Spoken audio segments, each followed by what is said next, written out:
It's kangaroo pocket time. So we have a gnome body with 2 rows of pearls.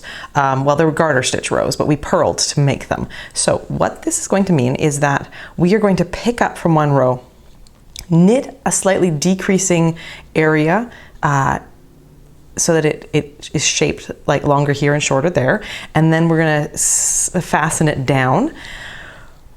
So let's talk about how we're going to do that. So we definitely need a smaller needle size. It's going to make this so much easier. You're going to lay it on its back. I really suggest using a table for this or your lap, but I find the table means that I can shift around underneath it without moving it.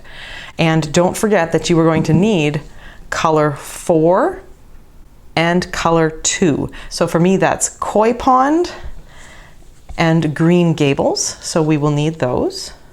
So we can get started. So what we're going to do is we're going to pick up the 14 stitches here. We're going to pick up the lower bumps. So each garter stitch is made up of sort of a cap and a smile. And so we're going to be picking up. So it can be good to just sort of go over and count. So if we count this one, 1, 2, 3, 4, 5, 6, 7, 8, 9, 10, 11, 12, 13, 14, we know we've got the right amount. So there are not 14 of the caps, but there are 14 of the smiles. So we're going to pick up each one of those, and I like to come from the top down because then the stitches are going to be on the needle the way we want them to be, as though we were knitting them. When we work stitches to be untwisted, we always have sort of the right side coming up and over. I always think of it like a cowboy straddling a horse, and we want this leg over. I guess if it's a cowboy, that's actually the left leg, just to make things confusing. Analogies aren't always great. All right, couple more stitches here. And it is always a good idea at the end to go back and count and make sure you have enough. 1, 2, 3, 4, 12, 13, 14, there we go. All right, so we're not going to use this small needle for much. We're just using it to pick up stitches. It's so much easier to use narrower circumference needles for picking up. What we need to do is we need to get our 2 yarns held together, and we are going to now work them on. Of course, I encourage modifications, and I think everyone knows that. It is a fun thing to do with gnomes. I think this is a perfect opportunity to add something really fun and sizzling.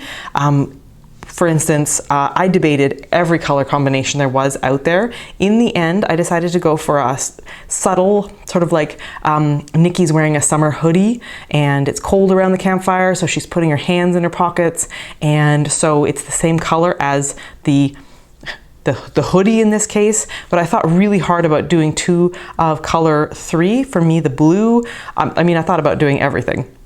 I thought about bringing a totally new color in of yarn. So we now need to work and purl across. All right, so we're going to create some garter here, and that's why we're going to start with purling. All right, and we want to leave these long enough that we can be sure that we're going to have enough to sew in at the end. All right, so I'm going to purl across, remembering that once I've got the narrow needle out, I'm going to put it to the side and not use it again, or I'm going to have every other needle is going to be a skinny needle. It is slightly awkward, I am sorry, but sort of the only way to do this without having to sew everything is to have the needle stuck in the gnome. Like I said, it's a bit awkward because it doesn't give you a lot of flexibility. We're used to sort of having things be free to move around in our left hand as we're working with our right, and that's just not the way it's going to be when we are picking up from a fully stuffed gnome. All right, so I'm going to purl across, then I'm going to purl across the next row, and then we're just going to keep working, and I'm going to come back when we're ready to start attaching it. So we're going to work, and we're going to work more rows of pocket than there are rows between the 2 garter lines, and that is planned. What we want is we want the pocket to have a bit of a curve, a rounding, for it to be nice and full. So I know I said I was going to come back when I was ready, but as I was doing this, I remembered something else that I wanted to talk about.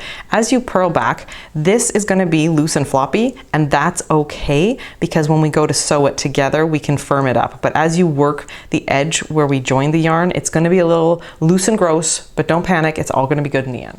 All right, I'm back.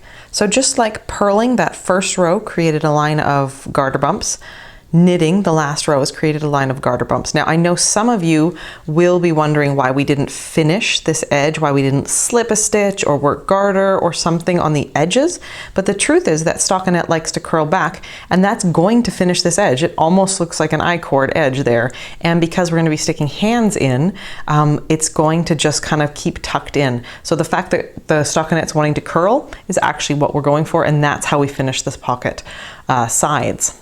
So I have got my yarn, I'm threading it on a yarn needle, and what we now need to do is we need to fasten these stitches to these ones. Again, we're going to be using the smile part of these, and we're going to take the yarn first down through the stitch, down through the smile,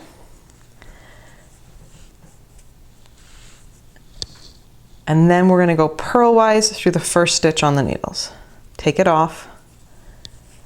You can't get too snug right now because we've got other stitches on the needles, but sort of do your best. Then come back, find the next smile, go down through the smile, and because we're working with two threads of yarn, not threads, because we're working with two strands of yarn, you may find that one doesn't want to smooth out as much, so you may occasionally just need to kind of pull on them to make sure they're both nice and smooth. Then we go purlwise and off through the stitch on the needle. We're just kind of snugging up and doing our best there. Then we're going to go through the next smile and so on, just gently sewing down. Right now, before we do the purlwise of the next one, is a good chance to kind of snug up all the stitches that have been previously secured. Go through purlwise and just keep going. It's a simple trick. I try to make the gnomes as intuitive and low fuss as possible, and I did not relish the thought of going and hand stitching on something like this. So I wanted to use bumps and picking up stitches and making things as obvious as possible. I hope that this is working for you and that the provision of the tutorial is doing a lot for your confidence.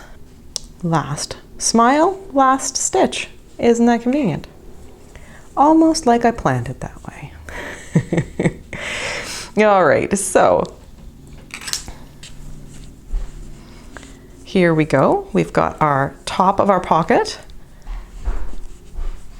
So we've got the top of our pocket, we've got this. All I need to do is kind of sew this down. I'm gonna sew it through and around like this to kind of, it's got kind of a nubby side here that I want to disguise.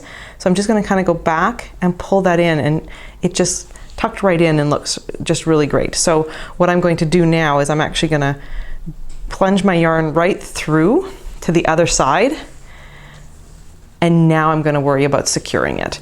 There's another tutorial about dealing with ends. I hope that's helping you, and I hope that Gnicki makes you as happy as she makes me. Happy knitting and happy gnoming.